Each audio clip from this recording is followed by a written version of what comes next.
You know what I'm saying? If you stay ready, you ain't gotta get ready. No machete or no Glock, and I'm still deadly. Yo, let me tell you something, man. Let's get this fat bastard out of here, man. Because you wasting Crawford time, man. You wasting Crawford time, and if you read between the lines, you're not taking this seriously. Nigga, I'm on the plantation. I work 9 to 5. Hell, I pay the price. Right? But I find my way into the gym. Nigga, I work on the plantation. I get my ass in the gym. Bro, there's no excuses for you. Your career is not on the plantation. What? The only plantation that you on is what you own. Right? But I'm saying, you got 24 hours a day to stay ready. So you don't have to get ready. But you're not doing your job, man. You just lost to Terrence Crawford. And this is what you showing Crawford, that you're going through mental issues, mental retardations from the loss. I can understand that mentally you're not there. But physically, you can't let yourself get loose like that. I don't care if you want 75. I don't care if you want 80, 85, or 190. Once you had lost, you was there at the weight. 147, you ballooned up after the weighed in, right? You should have stayed right where you was at. Regardless if you got mental warfare because you lost or any emotional imbalance or whatever it is, man.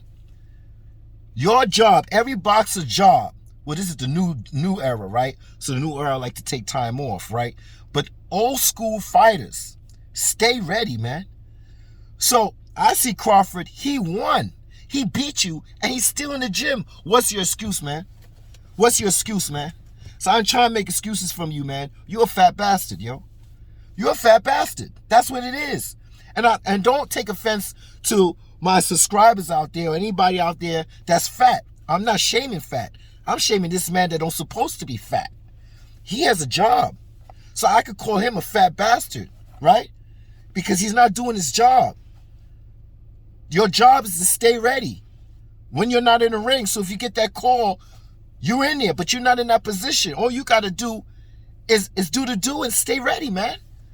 Regardless of the emotional, let me tell you, when the world is against me, and I think it's a condition thing, man. I think it's a condition thing. When I'm stressed out, I got to be in the gym, man. I can't let a week go by, maybe 2 weeks, but a week go by. And if a week go by, I don't feel right. To other people, going to the gym is work. Where I grew up in the gym. So to me, it's the opposite way around. If I'm not in the gym for a whole week, I don't feel right. Not being in the gym stresses me out. It does. But regardless, when the stress in the world stresses me out, the first thing I do is go in the gym. Maybe it's a condition that I had when I was younger and I couldn't find a job. I would run in the gym because I don't want to go home looking like, what I've been doing all day. Yeah, I go for some jobs, looking for jobs here and there, but then if I'm not getting a job, I'll just go in the gym, and instead of being on the street, because I did the street thing, it's not a good thing when I was younger, pick up bad habits, smoking, drinking, and doing dumb shit. But then when I got into the gym, I found a home. I found positive OGs and young people that influenced me. And then I started feeding off that energy. So when I say a week go by and I'm not in the gym, I gotta be in the gym. If I ain't lifting, if my arm is broken or anything is wrong, or my leg is broken, I'm working up here. If my arm is broken, I'm working down here. It is what it is. If my pinky or whatever is broken or sprained, I find other opportunities to be in the gym and working. If I gotta be on a bike, but I have that ambition. It's ingrained in me. It's something that I do. So when I see an athlete taking advantage of a situation like this, you're on top of the world. So what I would tell Crawford, you see, the contract is over. The shit is voided. To me, it's voided. The fight is supposed to be December, right? Fuck all that good faith shit that Espinosa's talking about. The fight's supposed to be in December. That didn't happen. The notification that either fighter's supposed to say, I can't make 147 in writing and notify the other party, that's over, right? The fact that Crawford could pick and choose 154, 147. Well, you know, if I was Crawford right now, but hey, it's a lot of things that Crawford might want from this fight. He might want another check. It's in a contract. He might get his payday. A 40 becomes a 41, an easy 41, right? It is what it is. So Crawford has his reasons why he probably put this fight and just give it to Spence. And just in good faith that he said, I'm a man of my word, I'm going to give this fight. But if I was Crawford, I was looking at Errol Spence. And I'm like, this nigga look like he 180, 185. Nigga, you think I'm a joke, nigga? Nigga, you think I'm a joke? Like, after you got beat, I know you had to clear your mind. You got to go on vacation with your woman and do the women things. And she comes up with ideas and shit. And you got to drink and you got to... But, bro, once you get back, you should supposed to be on your grind. You should show Crawford. You should show the world that you back. Your ambition is there for the fight. So me as Crawford, if I was Crawford, I'll be like, I want this fight at 147. After seeing all this shit that you just done, holding the dog, right? It's a beautiful dog. I don't even know what kind of dog like that is, but I'll tell you, you know what kind of dogs I like? Yeah, I like pit bulls and stuff, but I would like a Kangal. Yo, if I had the money, I'd be buying Kangals. What's the other one? The bigger brother to the Kangal? Oh, man, I forgot the name of that. I would buy one of those. Them boys are bad boys, but them big boys. But, you know, and the Shepherd, the European Shepherd, I like those big freaking, well, all the hair looking like a lion and shit. Freaking forearms are big as hell, yo. Big paws and shit, yo. But Cane Corso, yeah, I'm gonna get into the dogs, man. I ain't even got a dog no more. I used to have Rots and shit like that. But now, you know, I'm good. When I retire, I get into that. And after I do all my traveling and retired, if God so be it, then I'll get a dog to settle down with. You know what I'm saying? And live my life with. You know, a little puppy and let it grow and then, you know, whatever. But I'm just saying, okay? You holding the dog, you're bending over in your expensive flip-flops, almost all balanced and shit. Your belly's overflapping, you're looking pregnant. Listen, man, if I was Crawford, I'd be like, listen, man, you ain't looking right, man. And you look like a waste of my time. You look like a waste of my time, G. So what I'm going to do here is make you work harder. I want the fight at 147. What? What's the problem? You have an opportunity to fight for your straps. It is strap season. It's been strap season, right? You lost your straps. So since you want to go back up, because this is what I'm saying. Now we got to do the same thing that you did before. A fat camp. A mother effing fat camp. And right now, you shouldn't be working on fat camp. You should be working on a strategy, a strategic way on beating this man, watching film, watching the counter punches, watching how Crawford beat your ass the first time, and coming up with a strategy, having different coaches, and figuring this shit out. This is some lazy nigga shit. Instead of eating all kinds of fucking, filling your mouth up with a whole bunch of shit and getting niggeritis and drinking some liquor in here and there.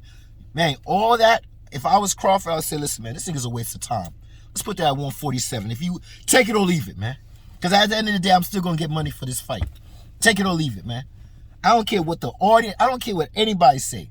So if you up at 154, if the fight is at 154, that gives you the right to move up to 175, 180, 190.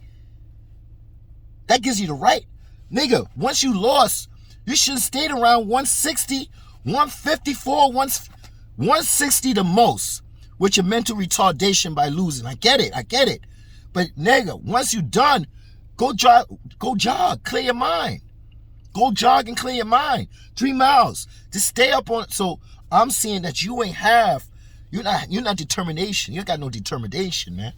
You ain't got none at all, bro. You taking Crawford lightly.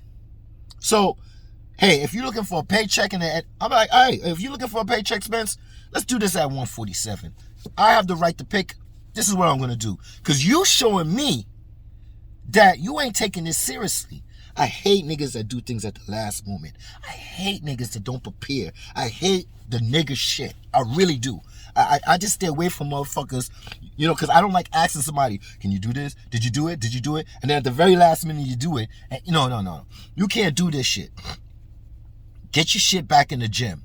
And like I said, I'll tell Spence, I want this fight at 147 just for you, just to make it more harder on yourself.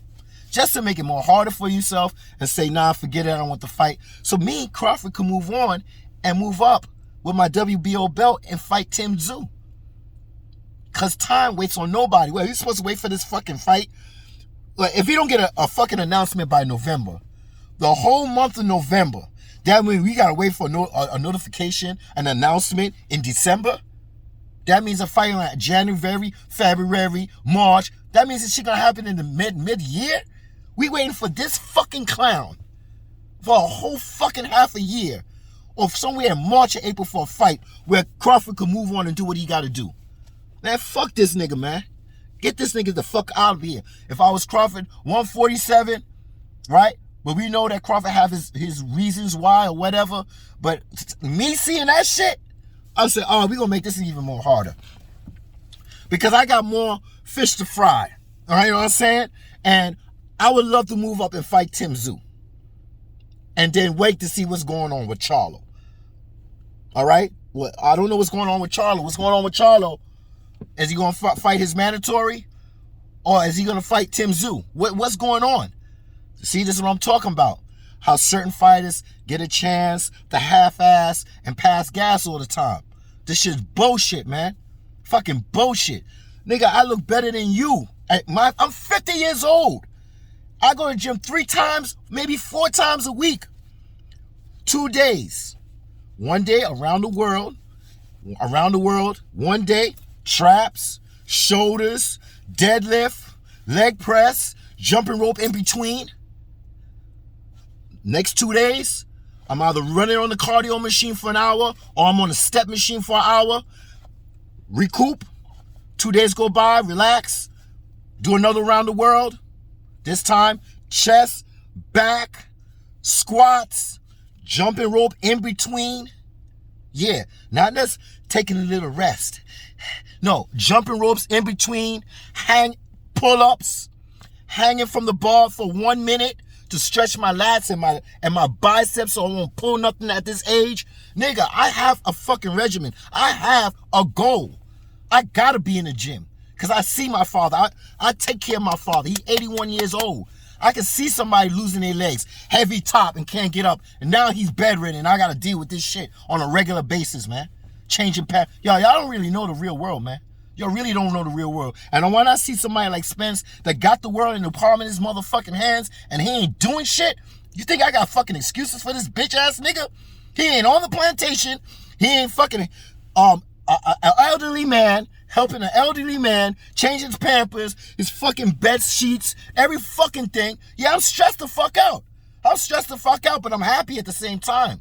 Because at the same time, when I see a fucking bitch-ass nigga like Spence, he can't do nothing, and he lives on a plantation, not working on a plantation, and he still can't do the fucking workout. Nigga, if I had your time, I would work out almost every fucking hour.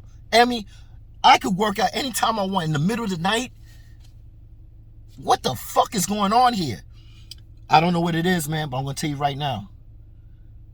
If I could do what I'm doing on the plantation, gotta come home to an elderly man to take care of on a day-to-day basis, right? Feed him, change him like once a man, twice a child, right? And then still find a way to go to the gym, okay? I don't want to hear excuses from these niggas, these fucking Wakandas. Fuck you aerosexuals, nigga. This nigga's over. It's over. Get this nigga the fuck up out of here. Now, he wants a cramp for a fucking exam at the last minute. He wants a cramp on the exam at the last minute. Fine, whatever. That's wasting time on your skills and your craft. I can't give 2 shits if you don't like me, nigga. Thumbs down over here, bitch. Thumbs down. Get this bitch out my face. Like, share, and subscribe. I'm out of here, man. Oh, and like I said, it's not what they say. It's what they're not saying. I'm never here to change your mother effing mind. Never here to change your mind. I'm here for you to what? Read between the lines. And the lines that's in between that you need to read is that this nigga is slapsing. He's slacking. This nigga's slacking after he got his ass whipped. You need to get the fuck up out of here. You know what? You know what you could do for me? Like, share, and subscribe and get the fuck out my face.